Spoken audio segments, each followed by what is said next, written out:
timer or whatever. That's right. Okay. Do the timing? It's the countdown. Final countdown. Is this how we do the count? Is this how we do counting? Yeah. 5, 4, 3, 2. All right, so 5. Sorry, we'll start that again. Okay, 5, 4, 3, 2, 1. Yay! Yay!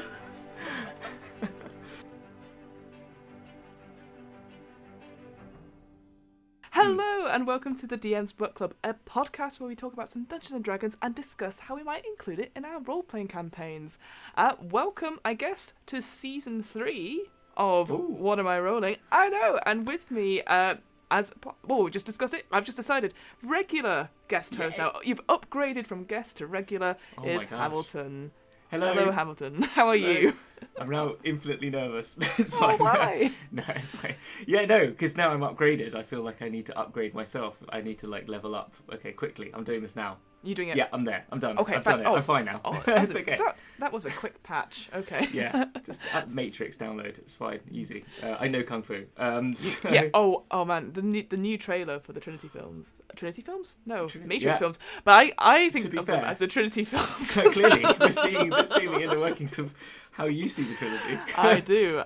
Yeah, the new Matrix trailer looks amazing, so I cannot wait for that. So it does. I don't care if it's gonna be bad. I want it. Then no one will watch it. Yeah.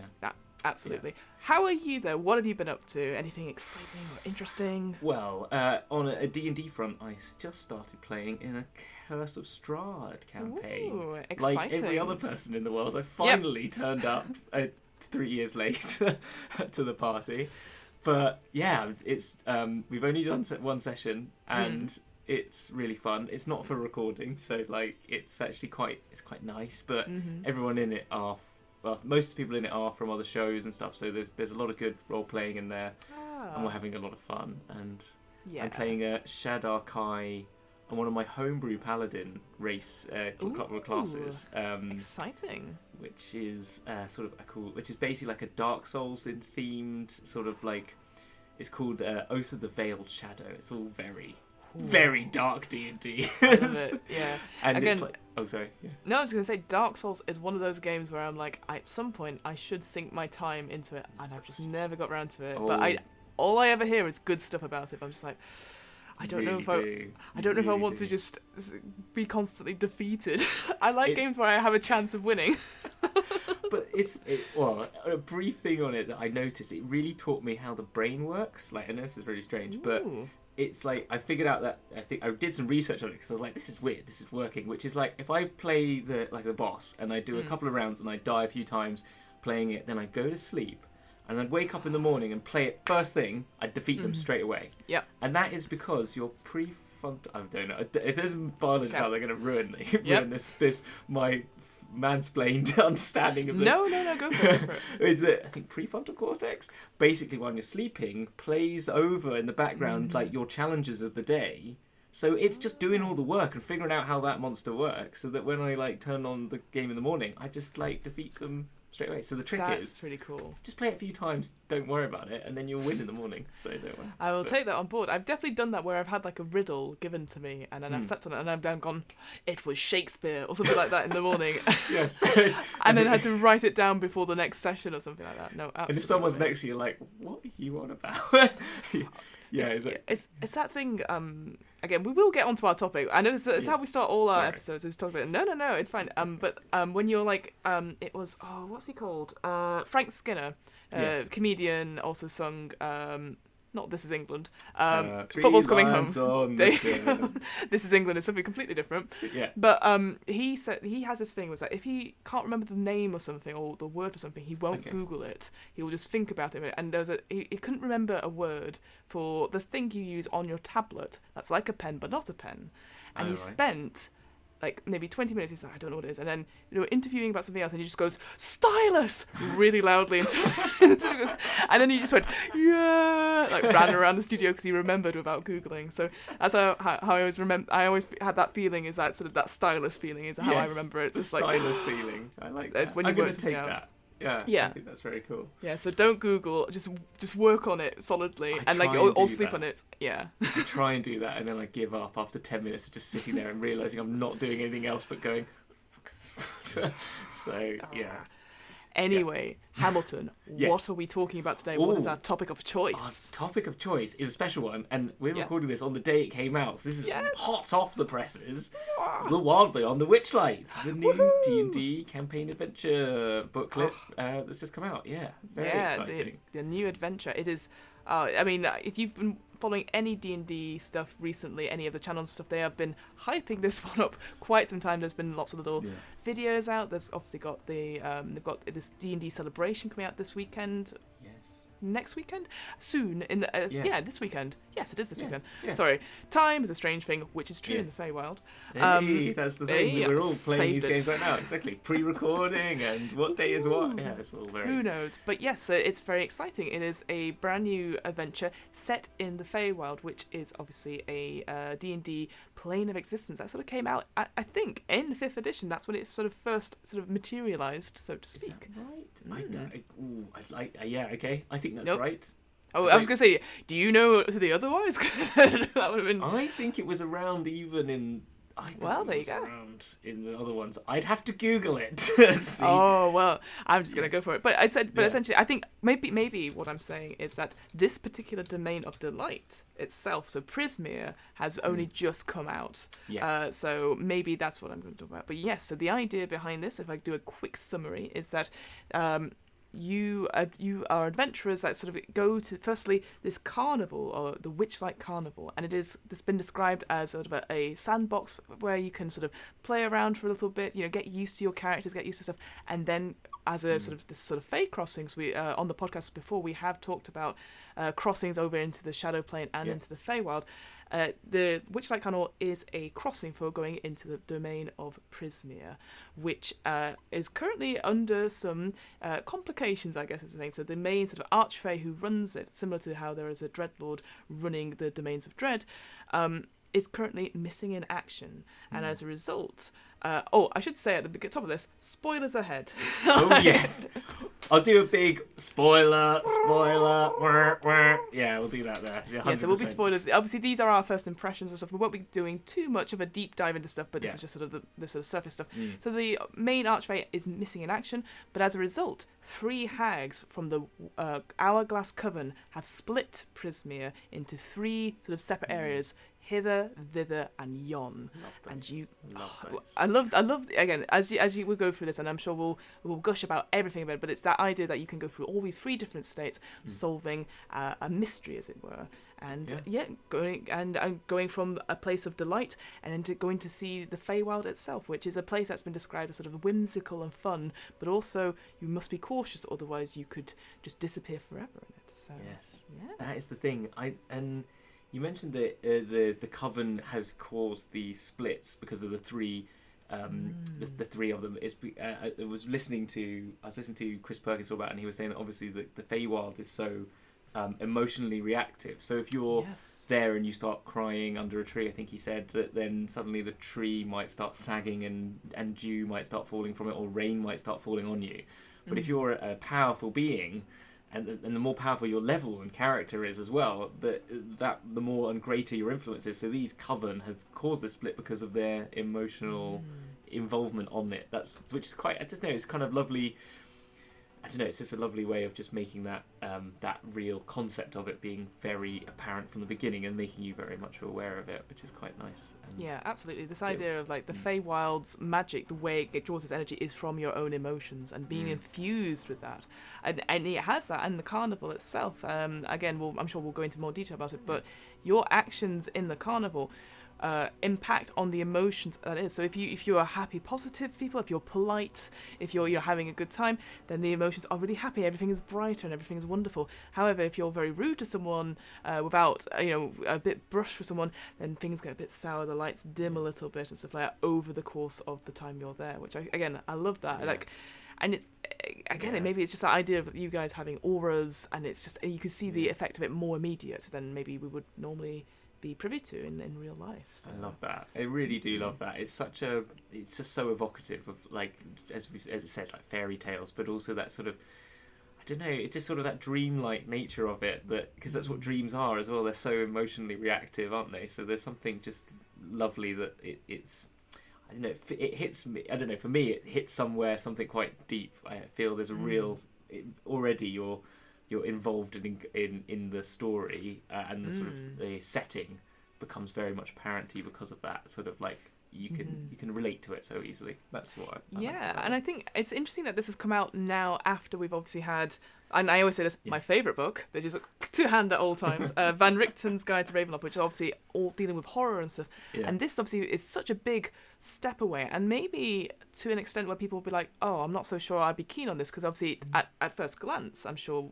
we'll also talk about it, feels very light, it feels very beautiful and sort of airy-fairy, and maybe that's not for everyone, just as horror is not for everyone as well. Yeah. But I think they've done stuff with this book, again, from our first sort of look at it, that it's just really, really intriguing, and I just genuinely can't wait to get a proper deep dive into it. So I guess to start us off then, Hamilton, is there anything? What's the thing that stood out to you the most about this book? Well, I think the first thing, and I said this, the first thing that struck a chord with me immediately on top of all that sort of emotional thing is that what they've done with the artwork. I think the artwork is incredible. So I am going to switch our cameras. And it shows the wrong bloody thing. I'll edit that. We'll edit that out, but I'll do my reaction.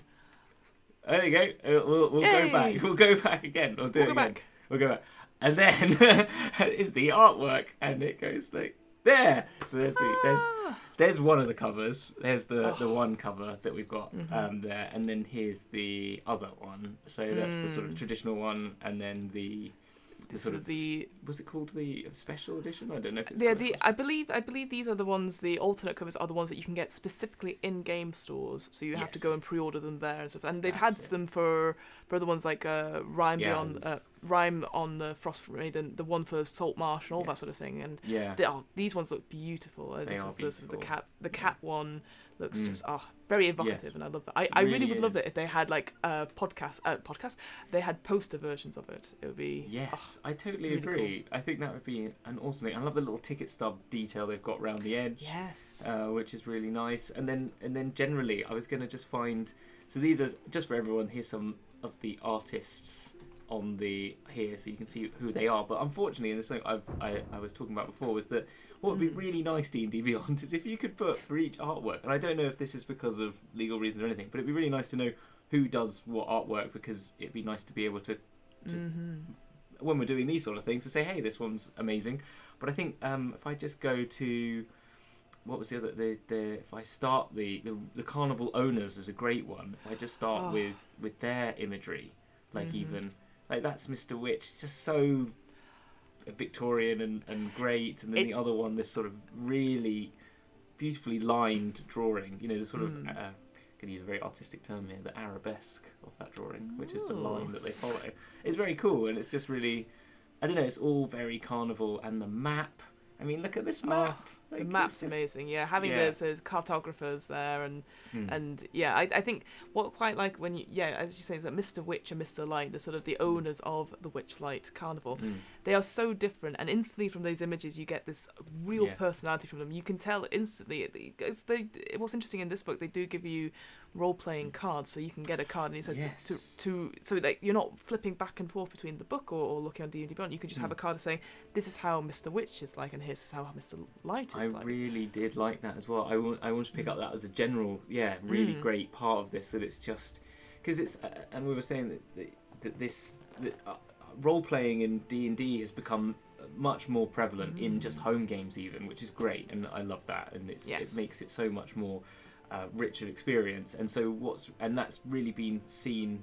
You know, we'll talk about another part of this story that really affects that. But that role-playing cards are really useful for people that want to really deep dive into that sort of play, which is really good. I think these are sort of other just images without giving away too much about who these are. I'm just going to scroll through them. Yeah, absolutely. But that's just I don't know, really some really realistic and some just very graphical.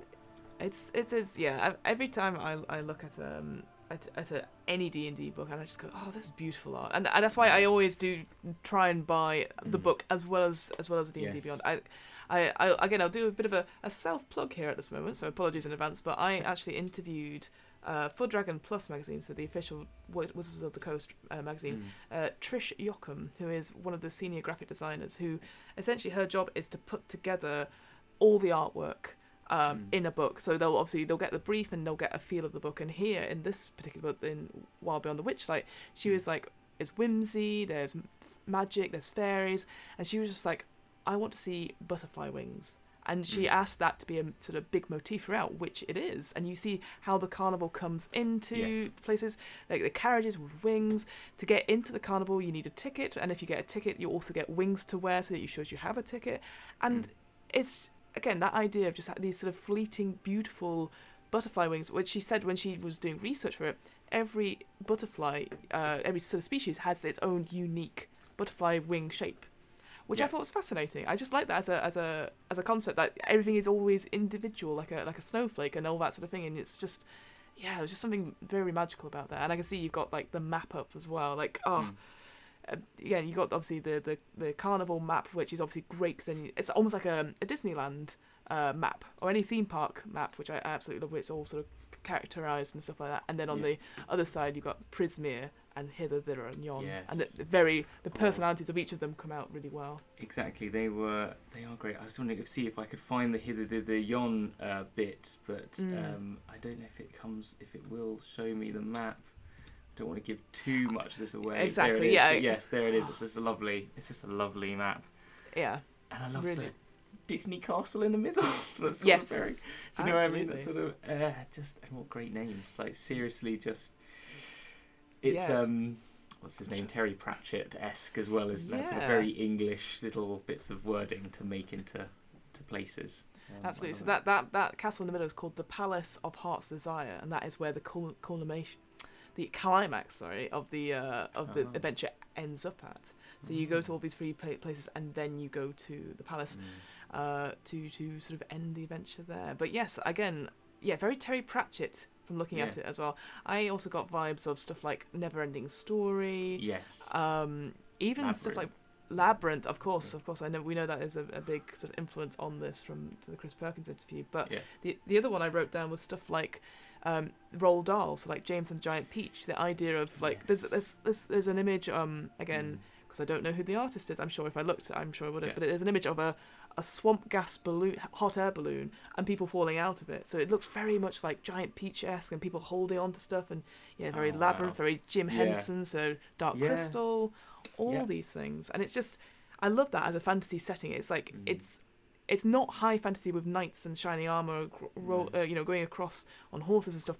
It is the bog of eternal stench. You have Siddimus on a Dulux dog, an old English sheepdog, and you have all these other creatures and stuff. Just really interesting. No, it is. I mean, I totally agree, and the thing is, you were saying like Ravenloft is your kind of sort of fancy sort of horror focus. I like my horror, but not I like it to a certain point, but this is more my cup of tea. Like I like this sort of just like sort of whimsical, just sort of slightly out there, very high concept, but just and like everything having like really extreme versions of what they are. Do you know what I mean? Sort of like overly over the top, sort of hyper real and all that sort of stuff. I really is. Yeah, it's really great. That sort of and the three places look beautiful in that image as well. They're just sort of already can see all the differences. Very like So I was going to bring this up because this is my point, which we did talk about off camera. So this Chris Perkins has said quite a lot in interviews that this adventure you can complete it without any combat or any violence. So what did you think about this comment? I think that's amazing. First off, I think that's great. I think a lot of people want that from a game. I've had, and there's a lot. I think people are finding sometimes that they just,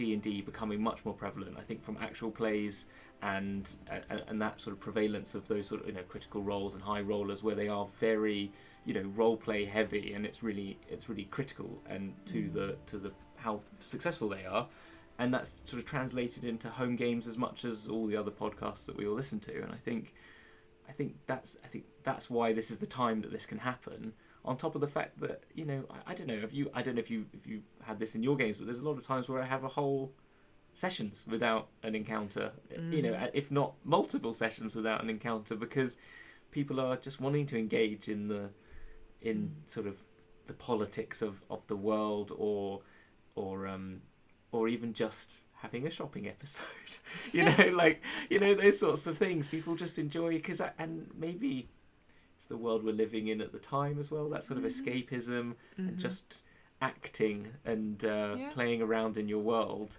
and not having something awful happen or people being in peril or anything of that ilk is part of what D&D's about, is that escapism, and I think that's great that they've acknowledged it and made it part of this story, and it seems right for this sort of setting as well. Whereas politics heavy Feywild is all very all about sort of politics and about emotions, as we've said, and all those sorts of things kind of all work well towards that sort of play. Yeah, I completely agree. I think you're right. I think out of all the modules that they've produced in terms of adventure stuff, this makes the most sense for it to be non-combatant or no resorting to violence per se. What I found was interesting is that a lot of people commented on it going, "Ooh, I don't think you can have a D&D game without some sort of conflict." The mechanics obviously are geared towards having encounters, having combat stuff, but I agree with you. I think what we've seen quite a lot from streams, and a way to demonstrate role-playing games isn't having half an hour to an hour of people going, okay, I want to hit the creature, roll dice, but I can do this, this, and this. Whereas obviously in a video game, this is all sort of automated, and it's fairly not straightforward, but fairly sort of like, when you're in the game, obviously it makes sense. But if you're watching it, it's a little bit tedious because obviously people get rules wrong, and you don't want to, get in fact. But I think for this, I got very much. I don't know if you've played Hamilton, Undertale at all. I haven't. I don't know it.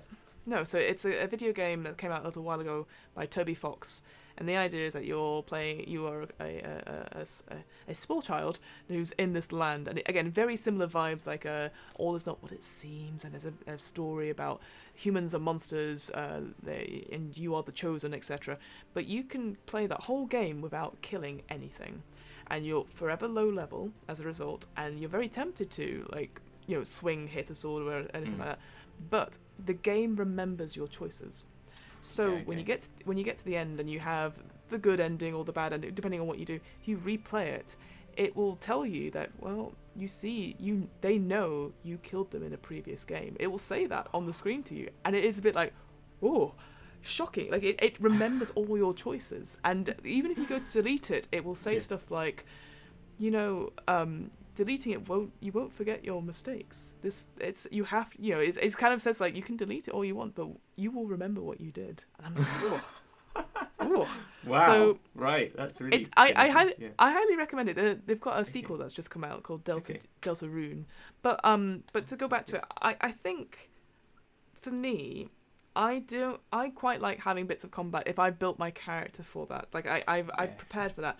Yeah. But with something like this, I know that Chris Perkins was talking about, like, you have very charming villains. You're as adventurers, you don't want to kill the villains. Why would you kill something that you find entertaining and stuff? Like, even if they're doing bad things, is there some way you can get around it? And reading through, again, not going to spoil this per se, but going through the villains themselves and what could happen to them. If you kill them, great. But if you don't, there is repercussions for them. And I quite like that, like, because it does feel very fairy tale like. They get their comeuppance, which is not necessarily they're dead. It's more like they've been exiled or they run away, knowing that worse is yet to come. And I think there's something about that. But I guess it's interesting because I would say, and maybe this is controversial, there are other RPG systems that don't use violence or have that mechanic for doing stuff like that. Now, we were talking about before, that idea of role playing through a conversational style. Yeah. Like we've all been in sessions where we've done the conversational. It's been a brilliant role play session, but nobody's rolled a dice at all because it didn't feel appropriate to do it. Yeah. You know. Exactly. So there is, and I'm going to get the system wrong, but I've played a few systems by J Dragon. So there's like Wander Home and Sleepaway, and the idea is like a conversational style. So you would have tokens instead, and you'll have a set of moves essentially. So if you a normal move doesn't cost anything, so you can say I do this, and it's in conversation, and you can discuss how you do it. A strong move is a move where you pay a token to do that move, and it's like something usually heroic or something like that. But then you also have weak moves, which you can get a token, but they're usually horrible moves, like you insult someone or you lash out or something like that. And using those because of your different archetypes that you're playing, it's interesting because then you have to go, I have to do this in order to play a hard move later.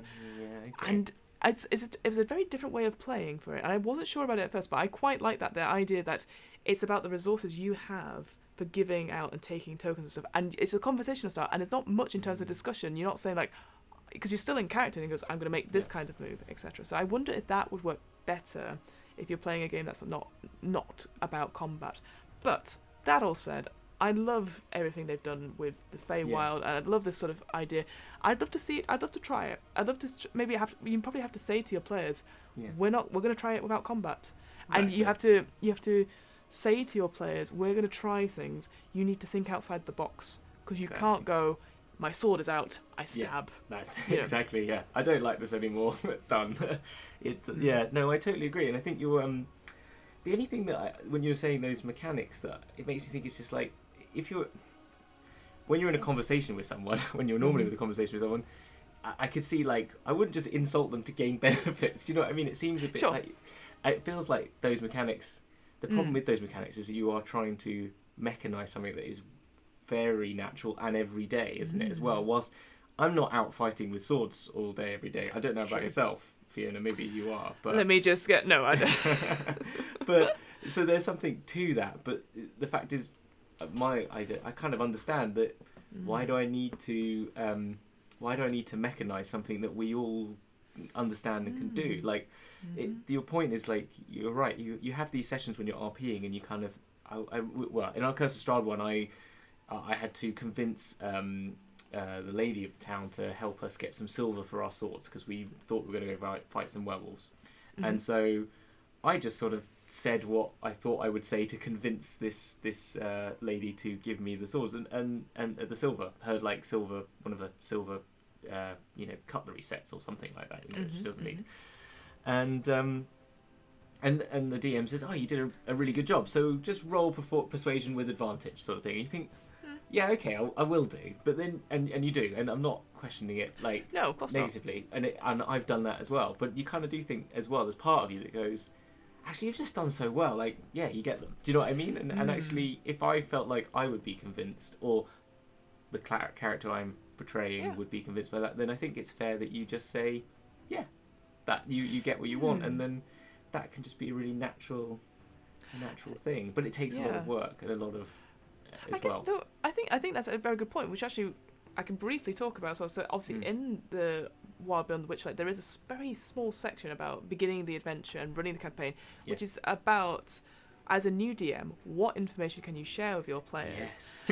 So what was I saying? Technical pause. It's totally fine. Yeah. So there is a small section that they have in Wild Beyond, which is for new DMs, and it's quite funny because I did predict it would be quite a short section, just like in Tasha's. It's like, you can choose your own origins, and it's a 1 page. But it's about, like, what information do you share with your players? Do you say that, it's looking rough, or all these things? And I think it's very useful to have that. Yeah. It's a bit the new story information, important information that doesn't appear in box text and stuff like that. Yeah, I think I think that's that. But I think, going back to what you're saying, I think you do need to sit down with your players at the beginning and say, hey, we are playing a game, but the success and stuff like that, again, we can just discuss it between ourselves, because sometimes you don't need dice to roll. Like you said, sometimes you can just go through it and judge it.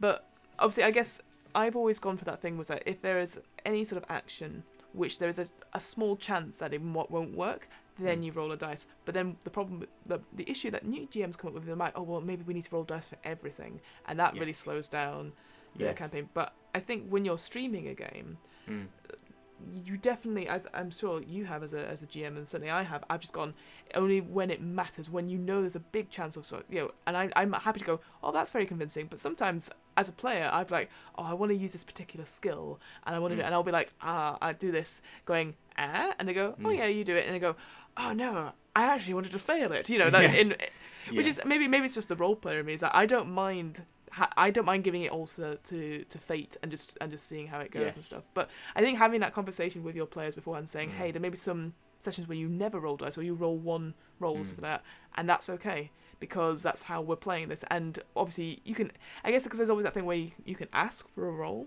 but as a player I tend not to do that, but you can always ask for it, I guess, and if players really want to do that, but I guess just having that conversation at the start and just and I think, as you said, if it's not like, and if it's just like you just want to, you can see that when you've got there's going to be conflicted points that you feel like you will roll for. I can't think of a good example off the top of my head, but maybe it would be, if I use the spoons example, maybe they're really covered, they're spoons, and so you've really got to try, and you've done a really good job, but it really is going to land on if they're having a good mood today or not, and that's what the dice is for, if they're in a giving mood or not, or I don't know. There is. I totally. Yeah. I think to reframe it a little bit for you, it's that small sort of like, they know, everyone in Barovia knows that if they seem to be helping the adventurers, and that is found out, then there's a lot of stuff on there. So that could be the more pressing point, rather than it's not necessarily about the silver. It's the fact that they're shown to help you. Yes. That looks bad as well. So there are different ways to reframe it. But anyway, 100%. But I think Anyway. What's another thing that you've really enjoyed about Wild Beyond The Witchlight? Getting back to that. Yes, getting back to it. I think the things we've got to definitely talk about are the new playable races and the backstories, and with that, there's a third part to it, which is the new character, the sort of bonds, flaws, and traits, personality traits section, which is quite fun. So there's some good things there. So I don't know which one. We can start on either. There's the Herringen and there's the fairies, isn't there? Basically, yes. Are the two. So I was going to suggest we do fairies first. So I find them really interesting as a concept. Get a little photo up of what they've got. So these are their fairies. There they are. Look at them. Yeah, no, they're and interesting. They're not what I would assume be a tiny. They're not considered tiny, they're considered small, which is kind of interesting, which Chris Perkins was saying, so that you can get armour for them everywhere and all that sort of stuff, which I think's fine. But I think if I was going to play it, I would allow people to make them tiny, and I just sort of, because it feels, I don't know, you just imagine Tinkerbell, don't you? Do you know what that's why I go? And they're like that high and sit on your shoulder and stuff like that. But great great addition, and obviously clearly, it's called the Land of the Fairies, so it makes sense, doesn't it, really, that they're in there.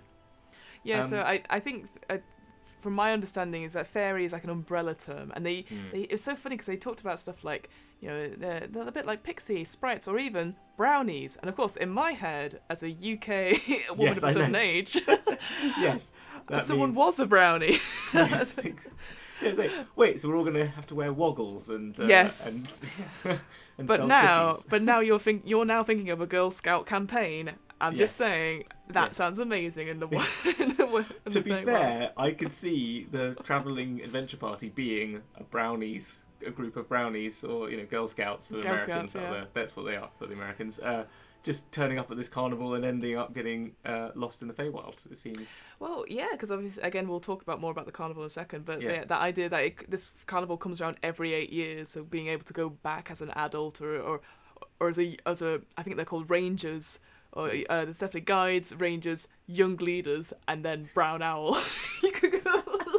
Arcala. Sorry.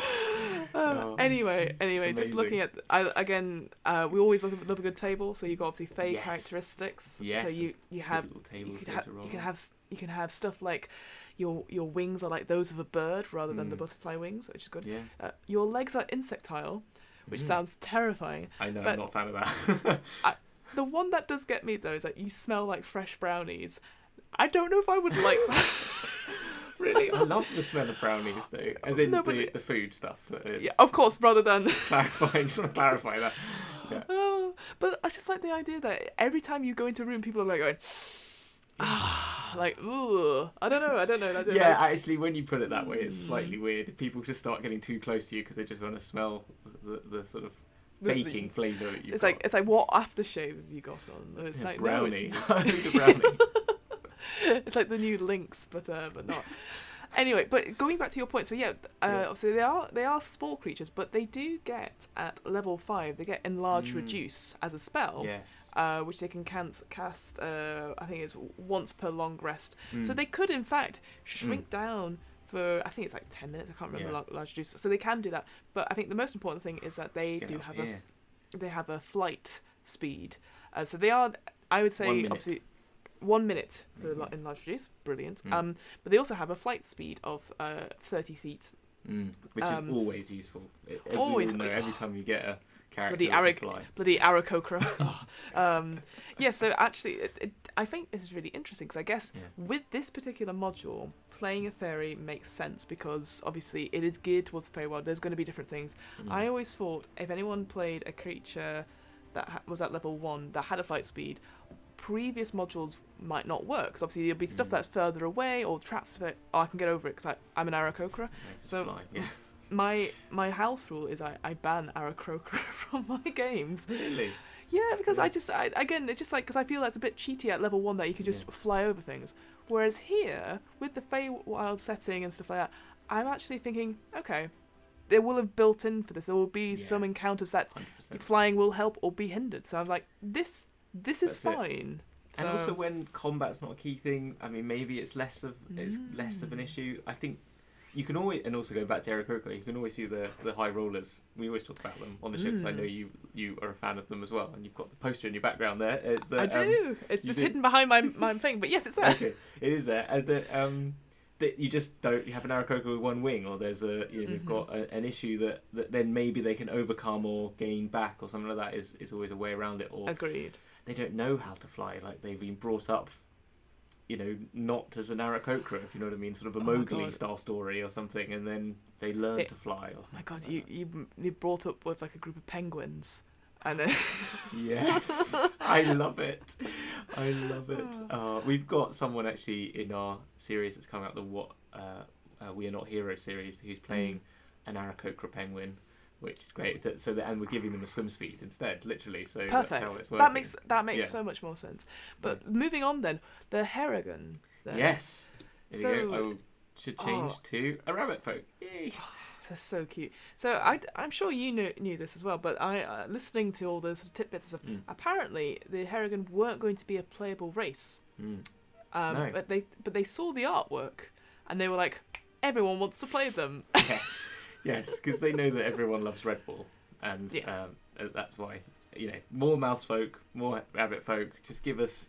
We just want root the game, don't we? To be honest, which is what we've already got. But it's just we want more of that in our D&D. Absolutely. Yeah. And yes, just looking at the stuff here. So obviously, hair trigger, you get your bonus to your initiative rolls, which is always good.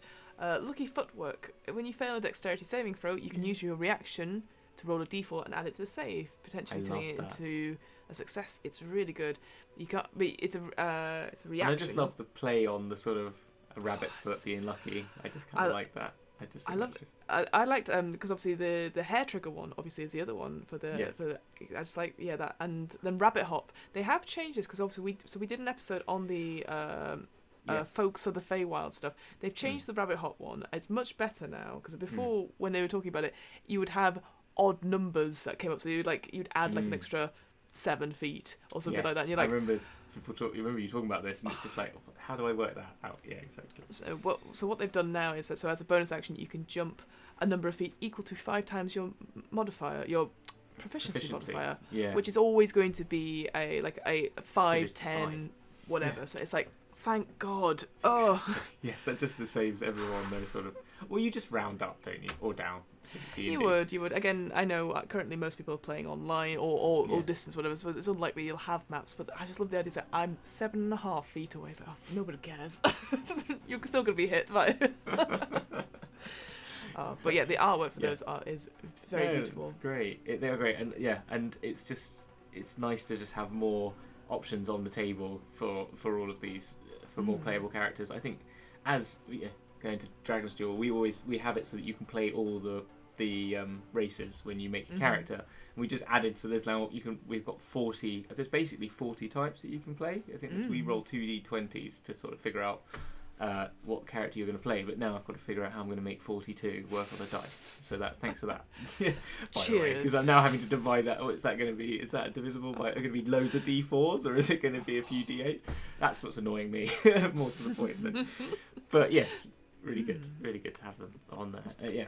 So do you want to talk us through the character traits then? Because I only just saw this just as you sort of mentioned it. So tell us about anything that sort of jumped out of you about these ones then. I liked them. There's this sort of personality trait. I don't want to give too much of them away, but there's like there's some that, what I like about it is it plays on that perfect mix of the sort of creepy horror that there is of the sort of whimsical world of the Feywild, and also the whimsical part of it. So like, there's personality traits. Good music makes me weep like a baby.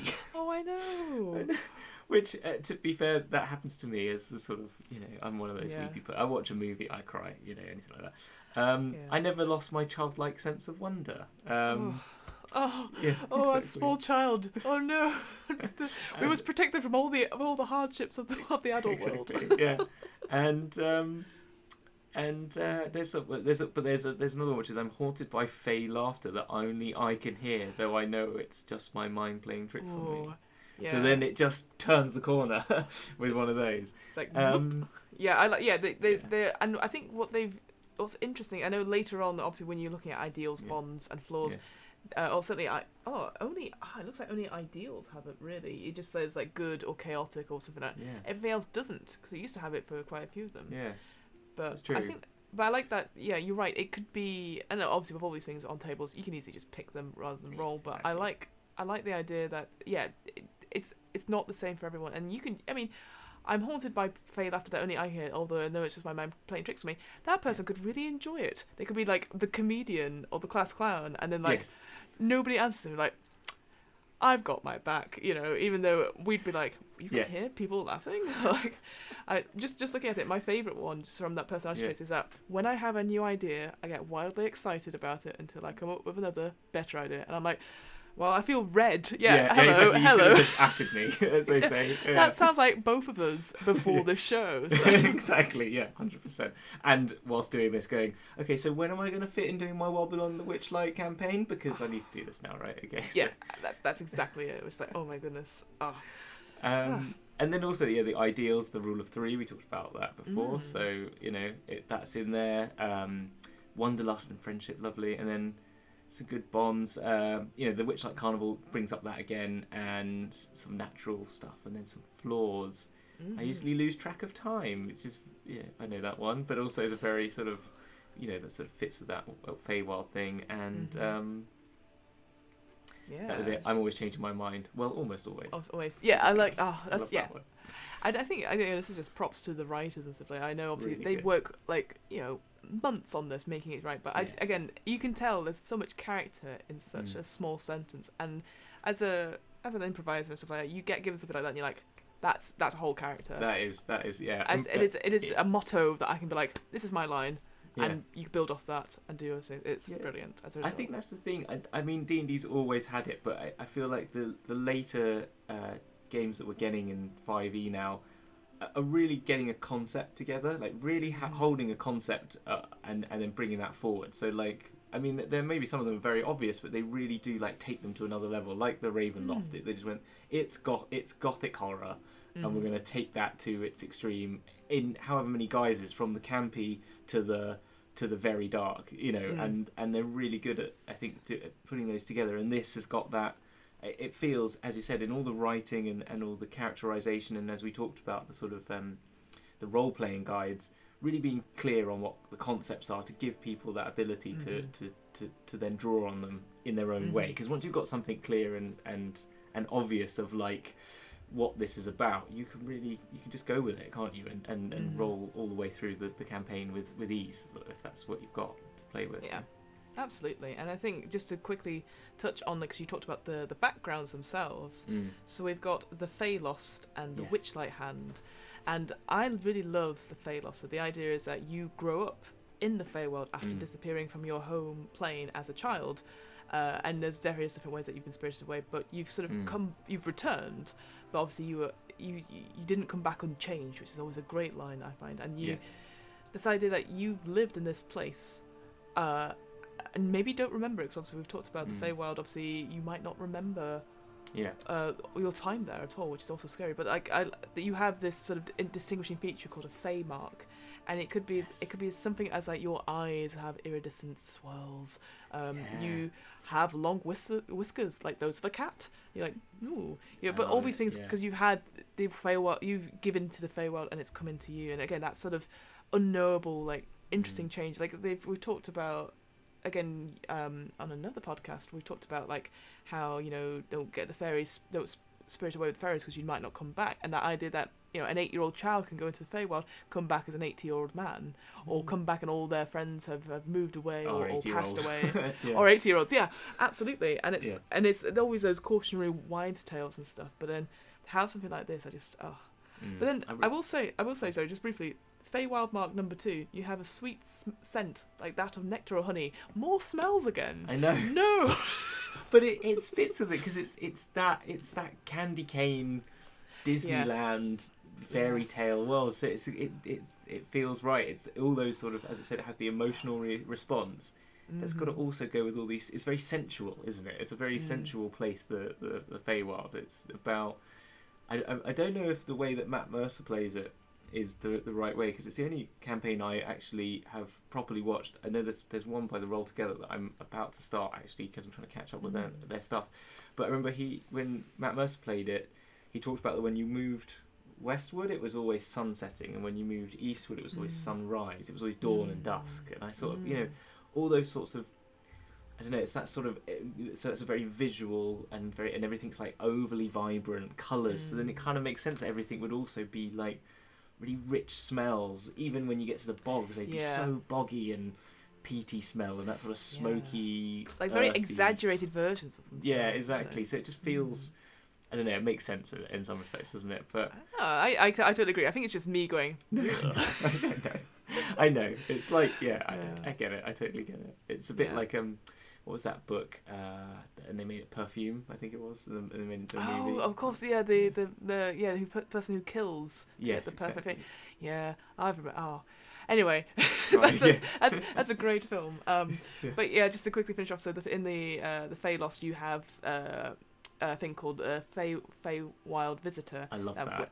When you're in a trance or something like a spirit of the Feywild may pay you a visit if the DM wishes it, and you're like, of course they wish it. Yes, I'm ready. I'm ready to give you a vision of some sort. But yeah, I just again that idea of it, because obviously we've done it ourselves in role playing games where we've gone, oh, your god wants to have a word with you. Oh, this is happening, or this is happening, and this is just another way of having that connection, which is not necessarily related to your class, I think. So it is, if you're playing a rogue or a ranger or anything like that, doesn't have necessarily a deity attached to your bit. It's like, okay, well, here's a satyr.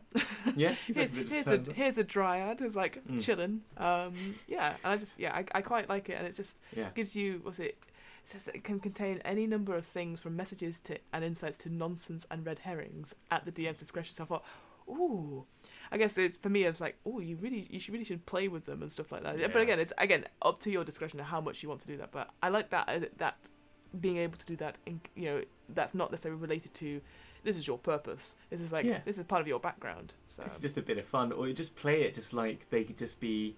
If you were doing this as an actual play, if you're doing it for people's consumption, but as much as for your home games, you could just see them as just like real light relief moment, just to even comment on the day or something like that. I can imagine this character just turning up and going, well, you made it right.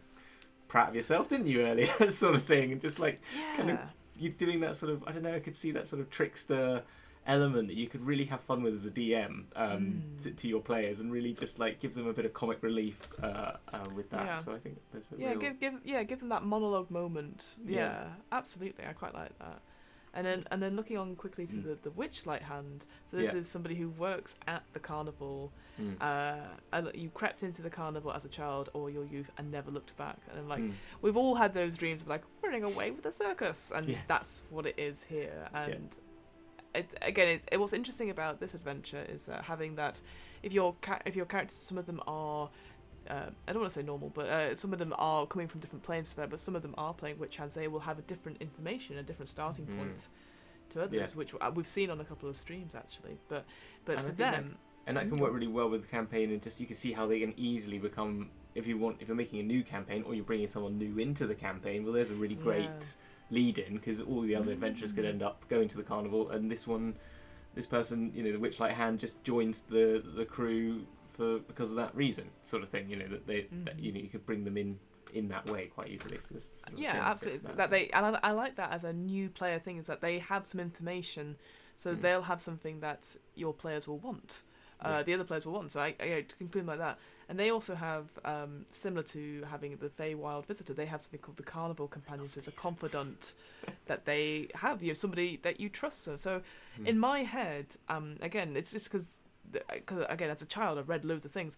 I don't know if you ever read like Darren Shan, Cirque du Freak at all. No, I didn't. No. No. So it's a vampire thing. So don't worry. I've got my fan fiction. But the whole point is Darren Shan is writing about himself as writers want to do, becoming a vampire at 14 and running away to join the circus, and then having his mentor who's also part of the circus, and there's all these other again traveling sort of thing. But it's that idea of having a family, which is what comes across here, is that you have this confidant, someone that is your mentor or your trainer or something. And it could be anyone. It could be a retired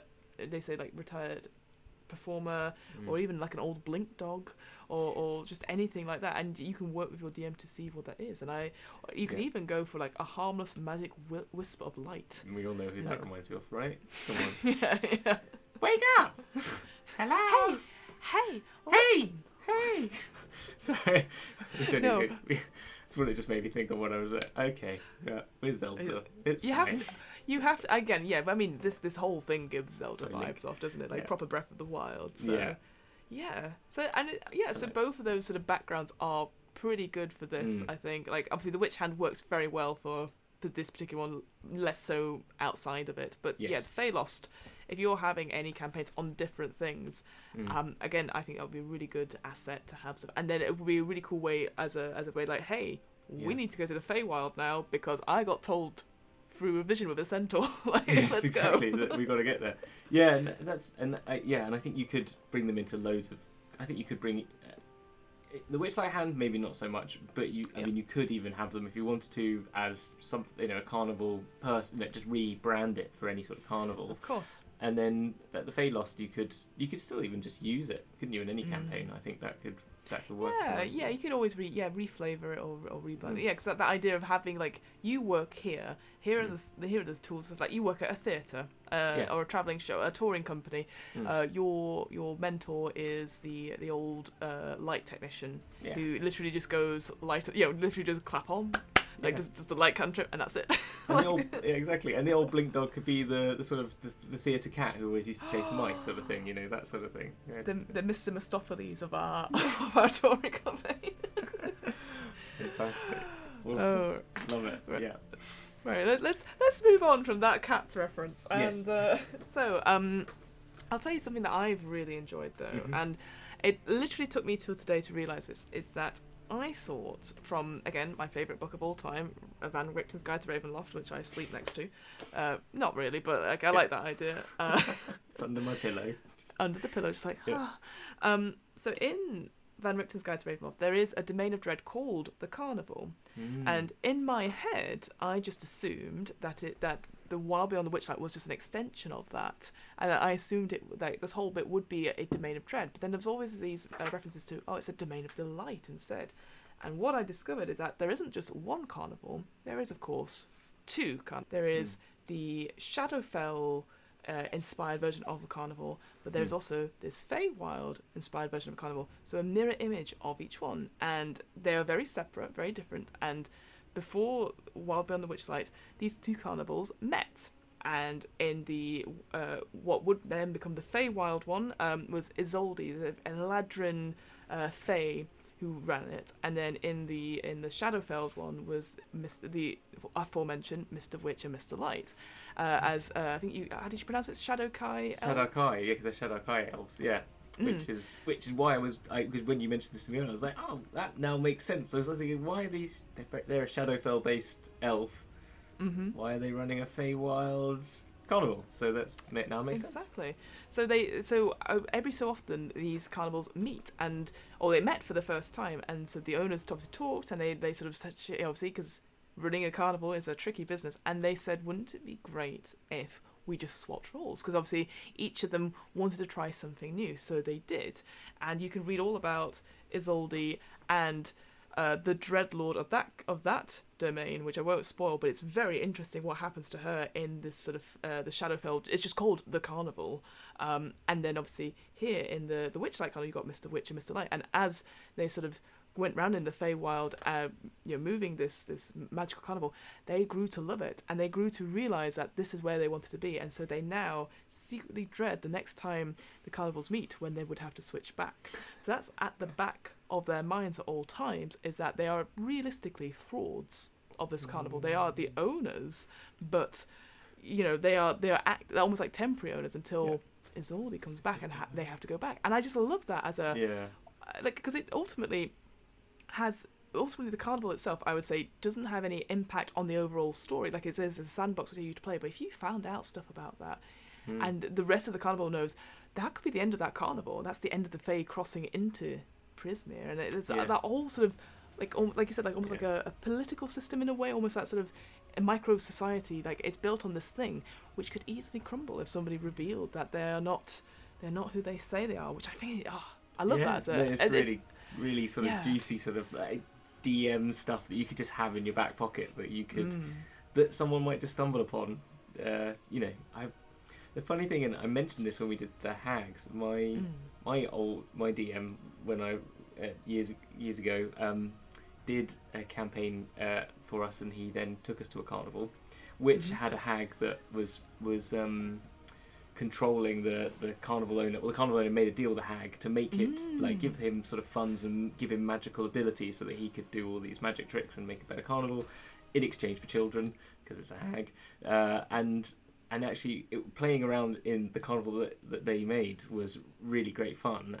But when we then started finding it, we accidentally there's something fishy going on here, and we went and snuck into their trailer and found their diary that told us all about it. And you can just imagine a similar thing happening here. There's sort of sneak into Mr. Because that's what D&D players do, isn't it? You just say, well, there's Mr. Witch's trailer there. He's not in at the moment. Let me pick that up. I guess we'll wait inside for him and go through all of his drawers. Exactly. Because we've all played Skyrim, and the only way to play that game is just draw, in, out, mine. It's bread and cheese, but I want it. It's mine now. It's mine. Exactly. Yeah. So I can imagine that you could tempt your players into finding that knowledge out if you so wished. Absolutely. And just looking at, again, won't go into too much detail about this, but the hags do have an influence on the carnival itself, which I think ties us nicely onto the different ways to start this adventure. So do you want to take us through the Lost Things opener? Yes, so there's the two openers. So the first one is, as you said, there's and again, this also fits with the sort of more the way they're moving forward with this game, sort of changing up the way that they actually that you can play a game. They're having this. So the first one is what they're calling a non-traditional way of doing it. I'm just beginning adventure. I'm just trying to find the section. But so the Lost Things is that they get to try and give the characters a strong personal investment in the story. So it's really playing again to this sort of role-playing heavy character background and story heavy sort of gameplay. And so each character in the adventuring party visited the Witchlight Carnival when they were a child. In fact, they snuck in without buying a ticket and had something stolen from them. And so fate brings the characters together as adults, united by this common goal to go and retrieve what they've lost. So as we said, it arrives every 8 years. Is that right? Every 8 years it comes back, this carnival? So that kind of makes sense. Maybe they were 10-year-olds and now they're 18, or maybe they were 12-year-olds and now they're 20 or something like that, or maybe it's been 16 years, maybe they just missed their opportunity last time. You could see that working, and that sounds I don't know, that sounds quite a fun like hook, this real and you were saying about the lost items that they don't get inspiration until they retrieve them. You can't get inspiration until you retrieve them, which is quite incredible. It's interesting because I don't know how often you use inspiration in your campaigns. Like I've used it on and off when generally somebody's made me laugh, which happens quite a lot, as you can probably imagine. Or usually I go, it's your birthday, you get birthday inspiration. But I find it interesting because obviously it's that idea is that once you gain it, you're like, oh.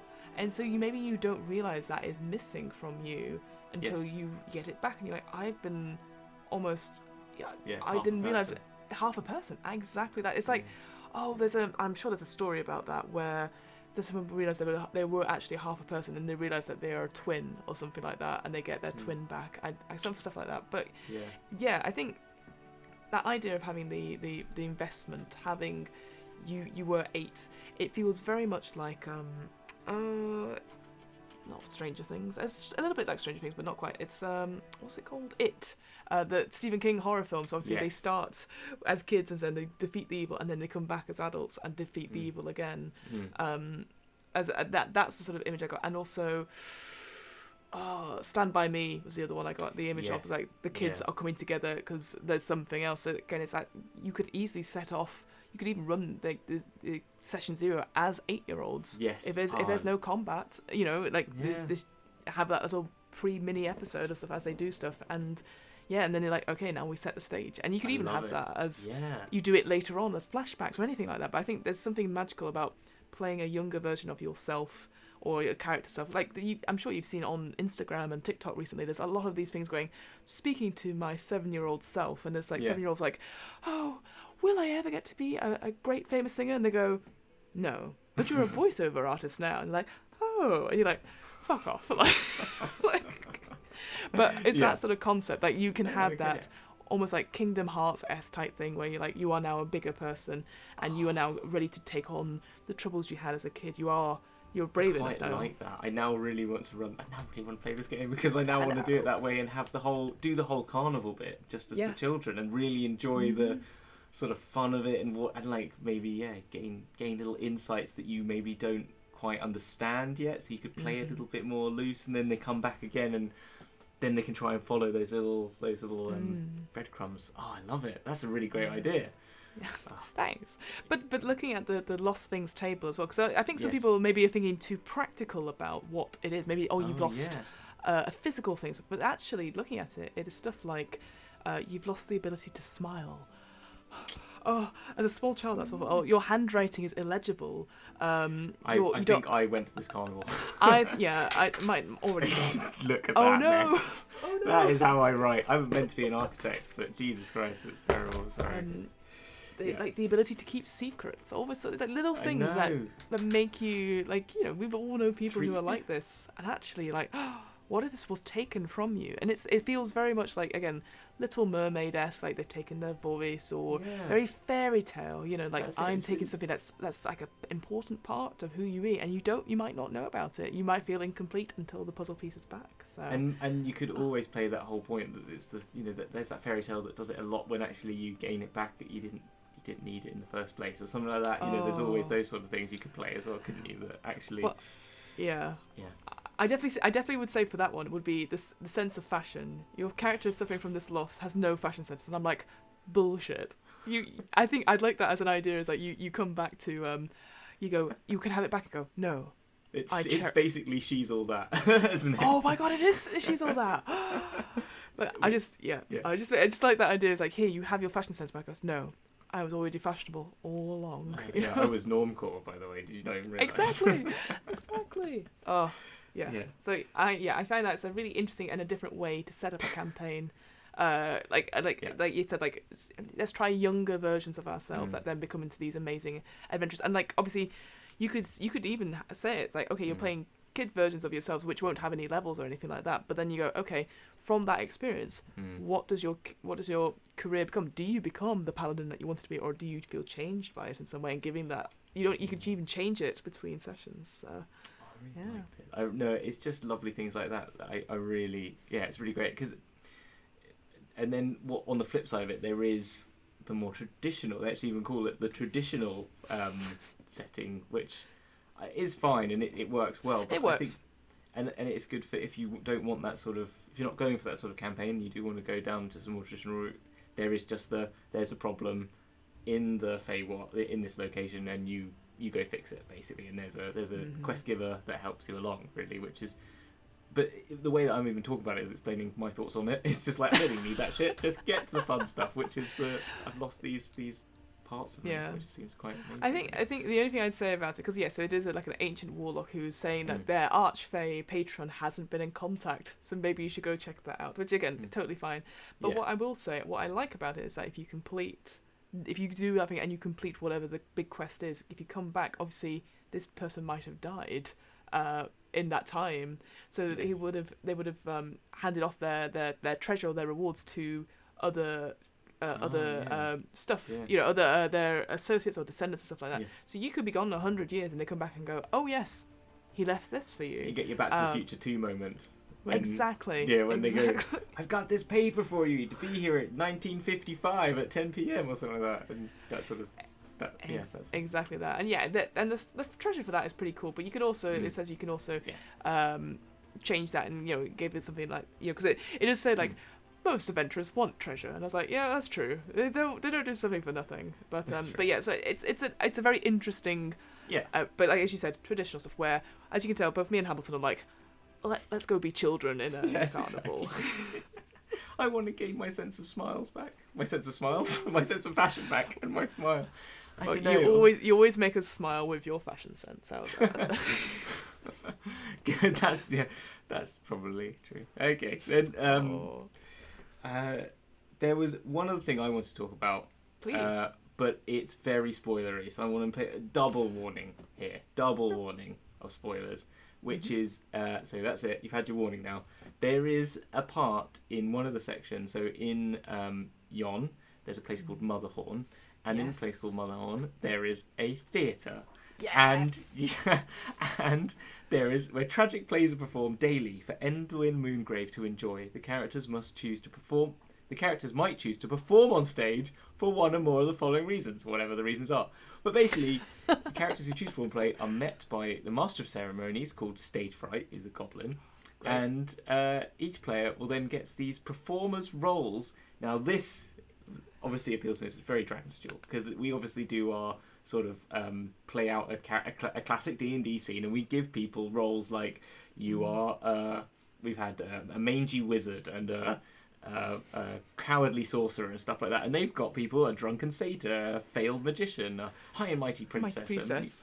A cowardly noble. So it's just playing off all the things that I love from what I've made of Dragon's Duel, and then they give you very much like the Once Upon a Time sort of games. If you played that game where you make a story, and we've used that once on Dragon's Duel as well.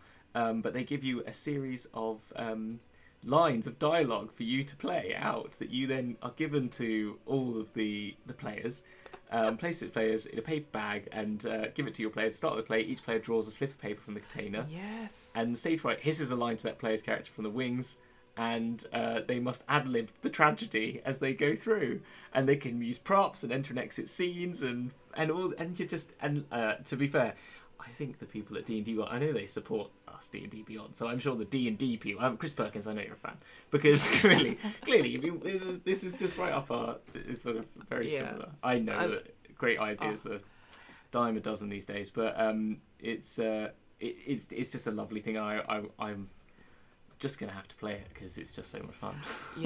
There's definitely, again, just reading that through that idea that it's in a bag and you take them out. There's definitely, we've done ones which is like three lines from a hat, as an improv, where you start the scene and then you go, well, as my mother used to say, give me that money, you cow, like exactly. I love that, because obviously you get stuff and you go, oh, interesting. I have to say this aloud. And I love looking at it, saying like, there's that bit where it says like you can go get props, and I think I would do that. It's almost like a taskmaster thing. If I was doing it online, and go, okay, go get stuff, and we're gonna do it. And like because I'm fully ingrated into online improv and that idea we can do this stuff. It will totally work, and I get allowing players to be silly to do stuff like that. Exactly. Well, people, as I found with the show, people absolutely enjoy that sort of stuff. When we have players on, it seems to be. And you were a player at one point, so I was. But people do really get involved in it, and it plays off all the things that we do as D&D players. You know, it's just that sort of improvisation, but also just love playing games. You know, it's like as I said, there's Once Upon a Time, but there's also loads of those sort of improv games, but also sort of. Makes me think of like what's that? You know, there's always taking things out of having the additional like bags and having mechanics. It's giving us another mechanic, isn't it? That we've been talking about. And I was just looking at some of them. It's like. Do you have a favourite one? Yeah, just some of them are quite funny. It's like it goes hurts, doesn't it? And you got to just think of something that goes there. And 'tis said that in Valuna they eat such things, and you can just imagine people just. Making up just something that goes well with these sort of things. I love that, that you just have to continue the scene and just say hurts, doesn't it? And then just have to perform it like that. My liege, he's dead, and it's very that just made me think of what's his name? Like sort of my brain is gone today. Holy Grail and all that sort of stuff. Of course, very Monty Python, isn't it? Monty Python, that sort of thing. Yeah. It definitely does feel, because obviously you have this person looking down, like judging you. It does feel like Royal Variety performance-esque. So like having that person, that NPC as a queen like or a royal sort of thing. And just going back on it, I think there is the RPG that comes to my mind about improvising a play is called Forsooth, which is a Shakespeare RPG, which I've yet to play, but I love the idea that it is that it gives you the guidelines about how do you come up with an improvised Shakespeare tragedy and making it sound like that as well. So that's the one that came off the top of my head just looking at that. But oh my gosh, I'm trying to Google that now. Forsooth Shakespeare RPG. I want this in my life. Where is this? I'll have to send you because I've got the physical copy, which I've. Oh my god! To improvise one of the bar's greatest lost works. Oh, come on. If you want to play this, call me. I'm doing it. I'd love to do it. Let's do it. Yeah, it's very much like if anyone's ever seen the improv show Ostentatious, where it's like Jane Austen wrote several books, but we know she actually wrote over 3,000 unpublished manuscripts, incling Sense and Sensibility, CSI, all that sort of stuff like that. Oh, I love it. Oh, fantastic. So, but I think, unfortunately, we're going to have to come to the end. Oh, no. I know. There's so much to talk about. I'm sure we'll come back and talk about more. Yes. Like, obviously, we've got the monsters. We've got probably a deeper dive into Hither, Thither, and Yon, and the actual sort of the overarching story about that. But this was just a brief guide. And I will say, as a final signing off point, the one thing I appreciate in this D&D book, and I know it's been in other D&D books, but having a pronunciation guide. Yes. Is so important. Because I guess for me as a DM, I'm just going to pronounce it and hope nobody questions it. But because I'm not confident in certain words that come out of my mouth, I go question mark at the end. So I would highly recommend, if you're not so sure, they've got all the main NPCs there and obviously all the new monsters there as well. So you can have a go at practicing that before you announce to your players what it is. And I'm glad I didn't show you the pronunciation guide on the stream, because it gives away some big spoilers, like super big spoilers. Look at that. Look at how pro you are. Luckily. I just realised it now. So I wasn't pro. It's certainly fine. But Hamilton, I guess we'll just do sign up. Where can we find you? What are you up to? What big projects are you doing? I know. It's shocking when you have to plug yourself. So. Yes. Well, if you're listening to the podcast version, then you can find me at on twitch.tv/dragons_duel. If you want to watch a video version of what you listen to, so you want to see some of the pictures that we've been showing, some of the artwork, come and watch it there again, or just buy the book as you can do. But we normally play a D&D game show, but at the moment we have and in that D&D game show we make characters, and we've done our season 2 where we've made 21 characters. That's right. We made 21 out of all those episodes, and we're now taking those characters on a series of one-shots that lead on from last season's one. It's all very stupid. We played one last week where they were in the mausoleum of Cronepsis, which was Cool. Barbar the barbarian, who's basically a Loxodon barbarian king. Went to go get and that was very silly, and it was like Dark Souls meets Monty Python, I guess. And then this week's one is a pirate themed one with the Wrinkly Pirates in an adventure with Ted Danson. Excellent. Ted Danson, not Danson, for legal reasons. Yeah, of course. But it's actually pretty much all combat, but it was, I don't know, it's not silly combat. It's silly combat. It's not serious combat. It's just there's boats falling into each other.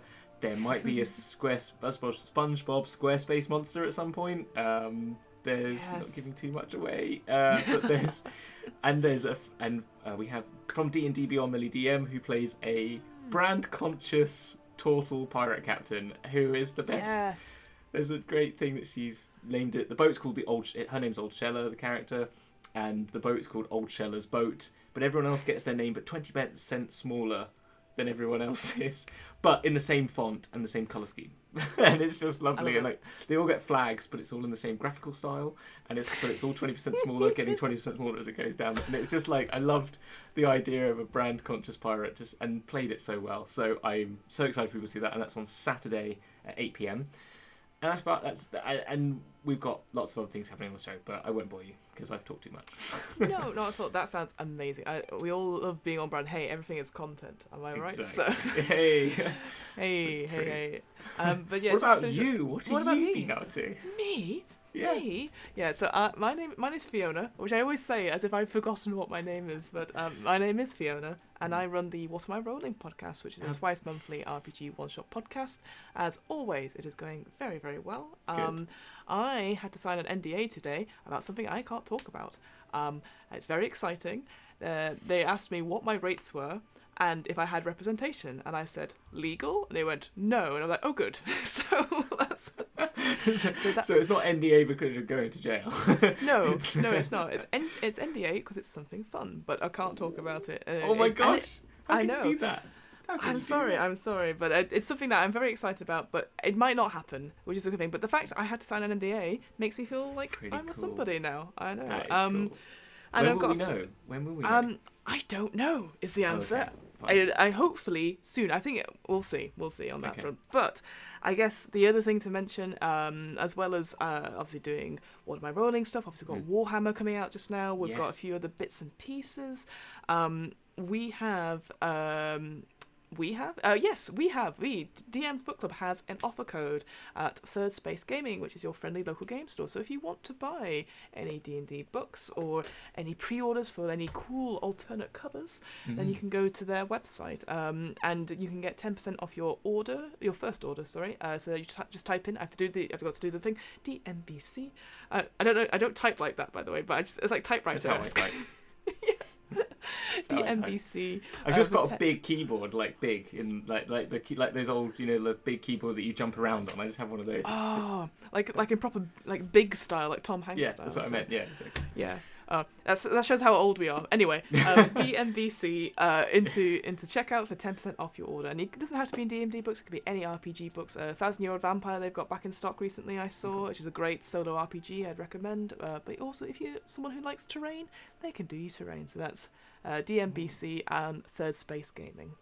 Awesome. And, that's with that, also, I forgot to mention, because we've decided this will become more of a regular feature on Dragon's Duel, the DM's Book Club, so you can find us here every week at Thursday at 9 p.m. British time.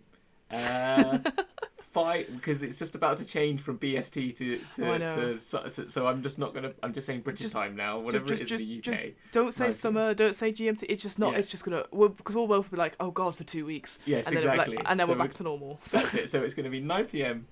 Whatever it is in England, and then that means it will be 4 p.m. Eastern Standard Time, apart from 2 weeks because the world is weird, and we'll just ignore that. And we will all be prepared for it when it happens. We just don't know. Well, I know when it happens. It's after Halloween, but don't worry, that's not happening anytime soon. That's not anyway. We'll let you know then. But that's the point. So you will find us here at that time, and that'd be great. It'd be very exciting. So there you go. Very exciting. We don't know what we're doing next week either, do we? So No. that's the other classic. No classic. But I guess we'll do the sign-off, which is your sign-off from Adam Buxton, isn't it? The podcast. Yes, that's what I just do because it's easy. So, ready? Yeah, I'm ready. Okay, love you. Bye. Bye.